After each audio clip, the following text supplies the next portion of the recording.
Hello dear students, इस video ਦੇ ਵਿੱਚ ਹੁਣ ਅਸੀਂ ਗੱਲ ਕਰਾਂਗੇ ਸਮ number 7 the for class 9 chapter 13 exercise 13.4। ਸੋ ਸਭ ਤੋਂ ਪਹਿਲਾਂ ਅਸੀਂ ਰੀਡ ਆਊਟ ਕਰਾਂਗੇ ਇਸ ਐਕਸਰਸਾਈਜ਼ ਦੀ ਸਟੇਟਮੈਂਟ ਦੇ ਵਿੱਚ ਕੀ ਕਿਹਾ ਗਿਆ ਹੈ। The diameter of the moon is approximately 1/4 of the diameter of earth. Find the ratio of their surfaces. So की कहता वा जो डायमीटर है मून का वो की है अप्रोक्सीमेटली 1/4 है। 1/4 की है चौथा हिस्सा है डायमीटर ऑफ अर्थ तो जो अर्थ का डायमीटर है वो 4 गुना है from the diameter of moon. तो ਜਾਂ दूसरे वर्ड्स से आप गल करिए जो मून का डायमीटर है वो चौथा हिस्सा है डायमीटर ऑफ अर्थ का। सो ਅਸੀਂ ਇੱਥੇ ਕੀ ਸਟਾਰਟਿੰਗ ਕਿਵੇਂ ਕਰਾਂਗੇ, ਦੋਨਾਂ ਦਾ ਡਾਇਮੀਟਰ ਮੰਨ ਲੈਂਦੇ ਹਾਂ। ਸੋ ਲੈਟ ਡੀ ਜੋ ਕੈਪੀਟਲ ਡੀ ਹੈ ਬੀ ਦ ਡਾਇਮੀਟਰ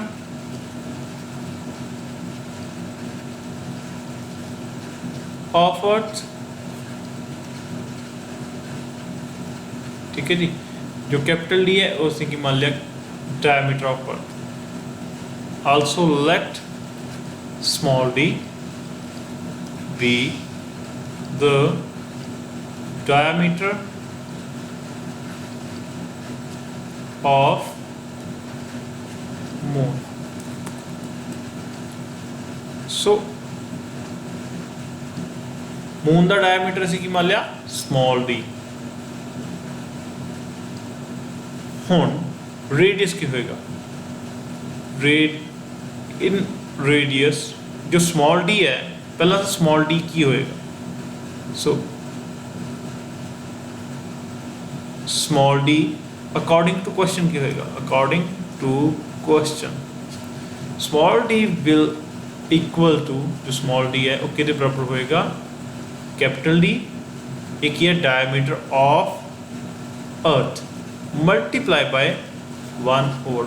1/4 हो गया डायमीटर ऑफ अर्थ का, वो की हो गया मून का डायमीटर। सो डी की वैल्यू की होगी डी मल्टीप्लाई बाय 1/4।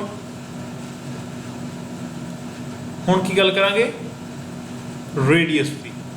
रेडियस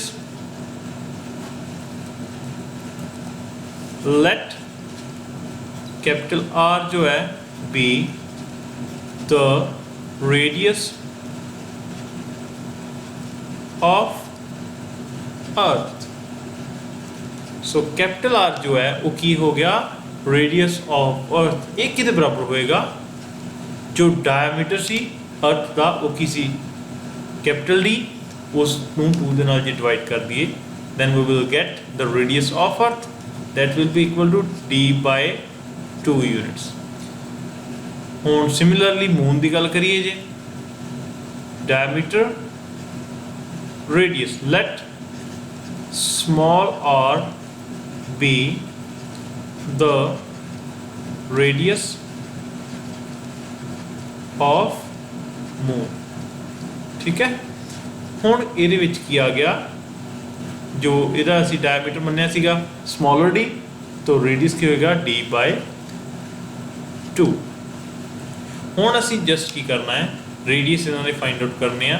ਸਾਡੇ ਕੋਲ वैल्यू ਕੀ ਗਿਵਨ ਹੈ ਇੱਥੇ ਤੁਸੀਂ ਦੇਖ ਸਕਦੇ ਹੋ d ਦੇ ਵਿੱਚ ਜੋ ਕੈਪੀਟਲ d ਦਾ ਡਾਇਮੀਟਰ ਸੀ, ਪਰ ਜੋ ਇੱਥੇ ਇੱਕ ਇਕੁਏਸ਼ਨ ਸਾਨੂੰ ਗਿਵਨ ਸੀ ਕਿ ਜੋ मून का डायमीटर है वो की है 1/4 है डायमीटर ऑफ अर्थ दे। सो जो ये d की वैल्यू है असी ये d मल्टीप्लाई 1/4 और इक्वल टू d by 4 इसमें असी जस्ट सबस्टिट्यूट करांगे स्मॉल d की जगह के ऊपर। सो इज इक्वल टू जो स्मॉल d की वैल्यू कितनी सी वो की है d by 4।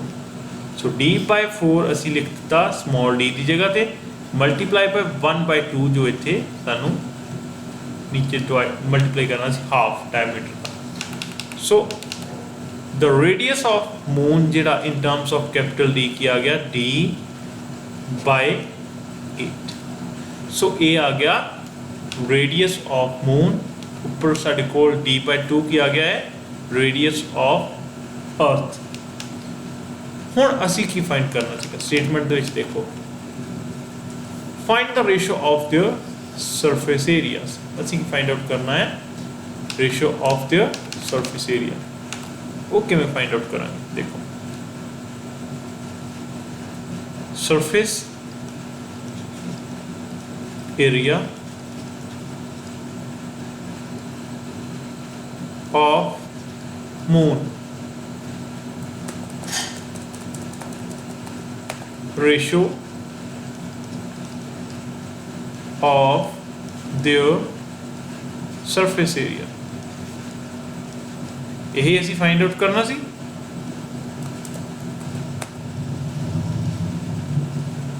इनू ਅਸੀਂ ਕਿਹਦੇ ਬਰਾਬਰ, ਇਹ ਕਿਹਦੇ ਬਰਾਬਰ ਆਏਗਾ ratio of surface area, this will be equal to surface area of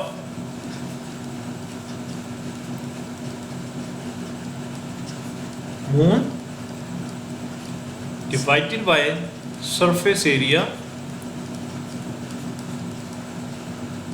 of earth. सो ये इन्होंने दोनों की की आएगी रेशो। हुण देखो इत्थे असी की फाइंड आउट करना है सरफेस एरिया ऑफ मून ते सरफेस एरिया ऑफ अर्थ।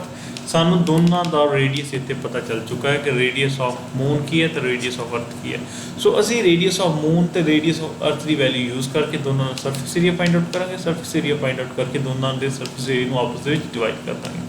तो सब तो पहला तो असी फाइंड आउट करते हैं surface area of moon. So surface area of moon,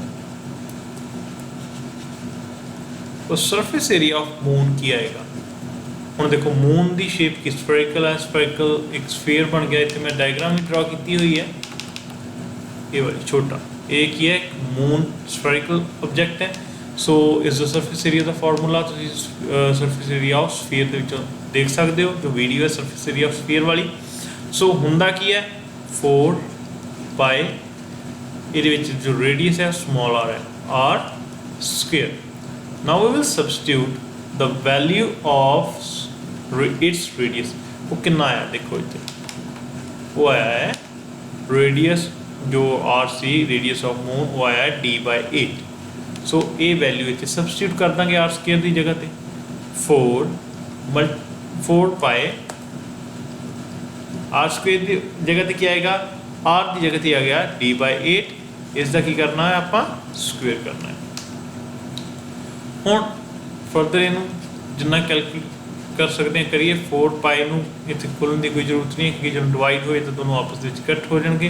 so d square over की आ गया 64। फर्दर जो है तो 4 है इस दे नाल कट हो जाएगा। सो कितना आ गया 1 4 और 16 4 का कितने होंगे 64। सो इतना को वैल्यू की आई d square pi d square over 16 ये आ गया। हुण फर्दर की है सरफेस एरिया ऑफ अर्थ की गल करिए, जैसे सरफेस एरिया ऑफ अर्थ।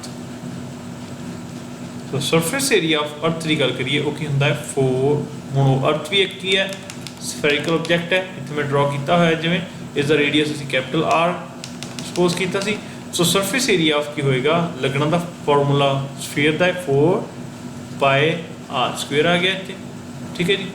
हुण 4 पाई आर स्क्वेयर आ गया तो जो आर कैपिटल है उसकी वैल्यू की है, उसकी वैल्यू तुसीं देख सकते हो, उसकी वैल्यू है d/2।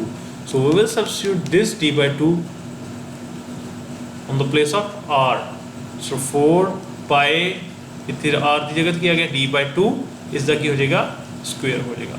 So further 4 pi as it is d square over 2 2 4 4 ਦੇ ਨਾਲ 4 कैंसल। सो साडे कोल ਇਹਦੀ वैल्यू कितनी आ गई इत्थे is equal to d square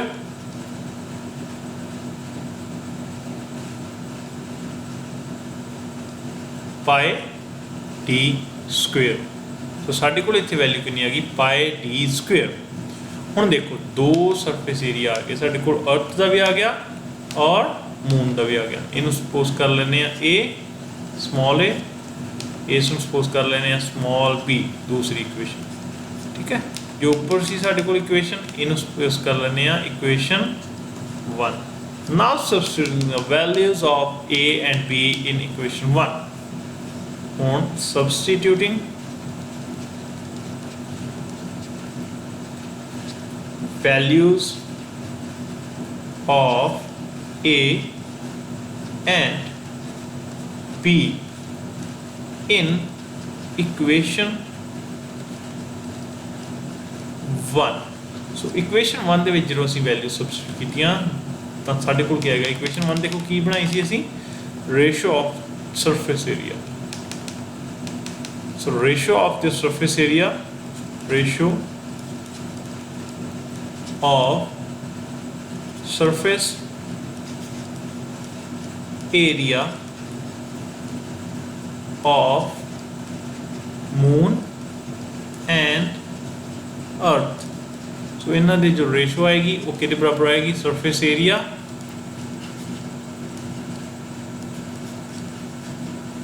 of moon over surface area of earth.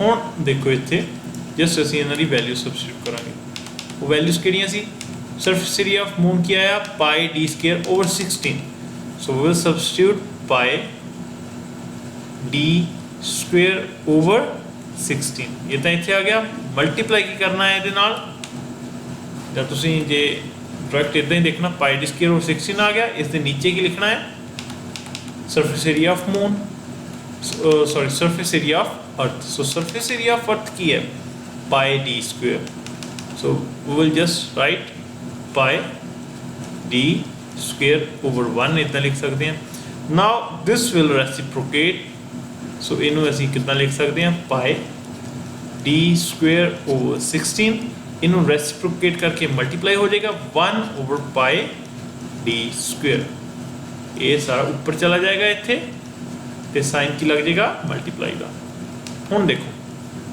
Bhai d square ਤਾਂ ਪਾਈ d ਸਕੁਅਰ ਨਾਲ ਕੈਨਸਲ ਹੋ ਗਿਆ ਤਾਂ ਸਾਡੇ ਕੋਲ ਕੀ ਆ ਗਿਆ 1 ਓਵਰ 16 ਸੋ ਰੇਸ਼ੋ ਕਿਵੇਂ ਲਿਖਾਂਗੇ ਅਸੀਂ ਸਰਫੇਸ ਏਰੀਆ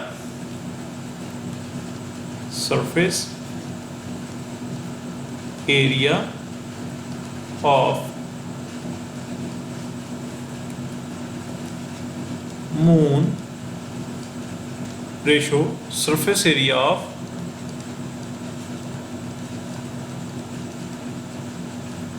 of earth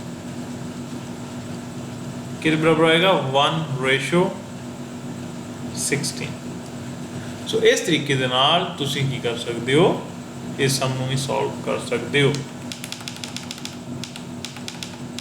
सो इस सम नंबर 7 थैंक्स